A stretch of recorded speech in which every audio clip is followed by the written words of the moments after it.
कह रहे हो आप? आज के बिग स्टॉक्स का स्टिंग प्ले आउट करिए प्लीज। आज कितने और कौन कौन से? आज 4 बिग स्टॉक्स हैं। हाँ। और इसमें मैं एक चीज कहूंगा, 4 में से 2 तो ऑब्वियस हैं, 2 मैंने थोड़े नॉन ऑब्वियस लिए हैं। कल आपको याद होगा चोलामंडलम कितनी तेजी से भागा था, जबकि परसों नंबर आ गए थे। तो मैं उस पर आऊंगा कि आज का चोलामंडलम कौन हो सकता है, लेकिन पहले बजाज फाइनेंस। ये मेरे ख्याल से आज का डार्क ग्रीन स्टॉक होगा। बजाज फाइनेंस के नंबर्स आए थे, आपको याद होगा उस दिन मैंने एक चीज बोली थी कि गिवन द रिस्ट्रिक्शन नंबर खराब नहीं थे, और स्टॉक 7300 से गिर के आ गया 6800 पर। ठीक है, और अपने हाईज जो उसके 8000 थे उससे तो ये अब 6800 पर, जबकि मार्केट ऑल टाइम हाई पर है। क्लियर अपॉर्चुनिटी है यहाँ पर। ये स्टॉक अब धीरे धीरे वापस ऑल टाइम हाई पर जाएगा। अब कितना टाइम लगेगा? अच्छा, आज बड़ा गैप अप मिल गया तो छोड़ दीजिए, बहुत सिंपल है। अगर सीधा 6-7% का गैप अप मिल गया तो कोई मतलब नहीं है चेज करके, लेकिन अगर ज़्यादा उतना बड़ा गैप अप ना मिले तो शायद यहाँ बॉटम बन गया है। बजाज फाइनेंस में बॉटम बन गया है, इसमें मुझे कोई डाउट नहीं है। तो रॉन्ग जाने के चांसेस आपके यहाँ पर कम है। और ये ई कॉम और इंस्टा EMI ये कंपनी के लिए बड़े प्रोडक्ट्स हैं। पूरा वर्ल्ड ही उसी तरफ शिफ्ट हो रहा है, तो ऑब्वियसली और एक चीज़ मैं बताऊँ आपको, इससे एक और चीज़ क्लियर होती है कि RBI ठीक है पिनलाइज करता है, लेकिन अगर आप रेमेडिएट एक्शन लेते हैं तो तुरंत उसके हिसाब से फिर वो काम भी करता है, क्योंकि इंपॉर्टेंट है ना कंट्री के लिए ये सब इंस्टीट्यूशंस। तो ये ग्रीन में रहेगा। आज का एक्सीडेंट ऑफ द डे हो सकता है कोफोर्ज। कोफोर्ज में 3 दिक्कतें हैं। पहली दिक्कत, इसके क्वार्टरली नंबर्स खराब है। हालांकि ये स्ट्रीट को शायद सेंस थी, कल डे लो पर बंद हुआ है, लेकिन इसके बावजूद इसके नंबर्स खराब थे। मुनाफा इसका घटा है 5.6%, मार्जिन इसका 13.5% से घटकर आया 12.8%। सिर्फ एक डॉलर रेवेन्यू है जो ठीक ठाक रहा है इनका, ठीक है। लेकिन ज़्यादा बड़ी दिक्कत है यहाँ पर ये जो एक्विजिशन कर रहे हैं सिग्निटी का। मार्केट को पसंद नहीं आती इस तरीके के एक्विजिशन।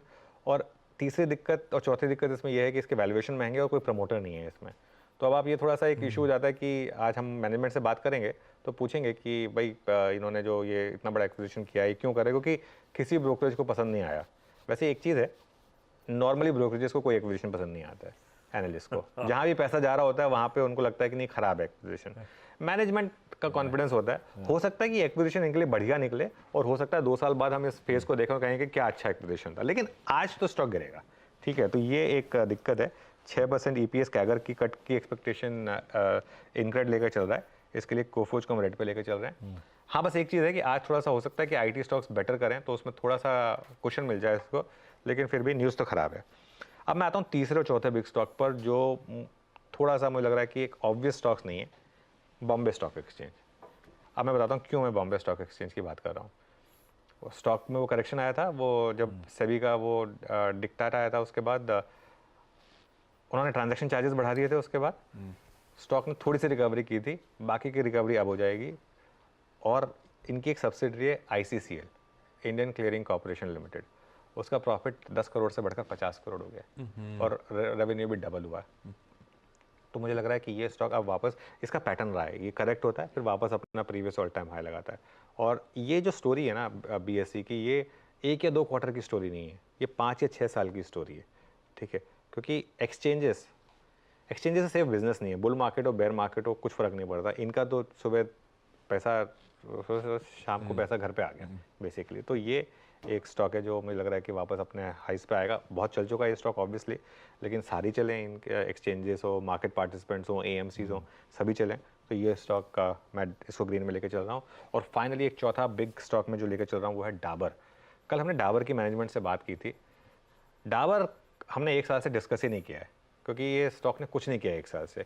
कल लेकिन स्ट्रीट कुछ सेंस कर रही थी कि नहीं इस बार नंबर्स अच्छे हैं, और डाबर ने मैनेजमेंट कमेंट्री में डबल डिजिट ग्रोथ की बात की है। वॉल्यूम और वैल्यू में mid to high single digit volume growth और high single to low double digit value growth. देखिए, सपोज करिए 9% की वॉल्यूम ग्रोथ हो जाए और 12% की वैल्यू ग्रोथ हो जाए।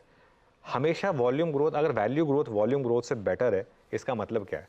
इसका मतलब आप ज़्यादा महंगे प्रोडक्ट्स या ज़्यादा मार्जिन वाले प्रोडक्ट्स बेच पा रहे हैं, तभी वो भाई वॉल्यूम ग्रोथ से ज़्यादा वैल्यू ग्रोथ हो रही है आपकी। तो इसके लिए बहुत सिंपल है।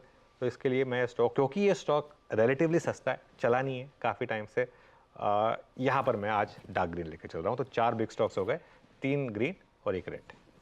बिल्कुल ठीक, वो रेड है Coforge, otherwise Bajaj finance, BSE और साथ साथ डाबर इंडिया। शायद बढ़िया हरे में आज आपको कामकाज करते हुए नजर आए। ये हैं आवाज के आज के बिग स्टॉक्स।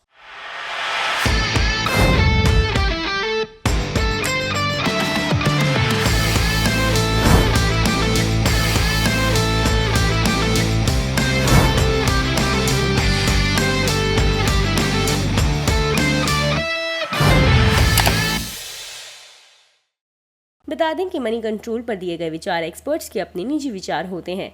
वेबसाइट या मैनेजमेंट इसके लिए उत्तरदायी नहीं है।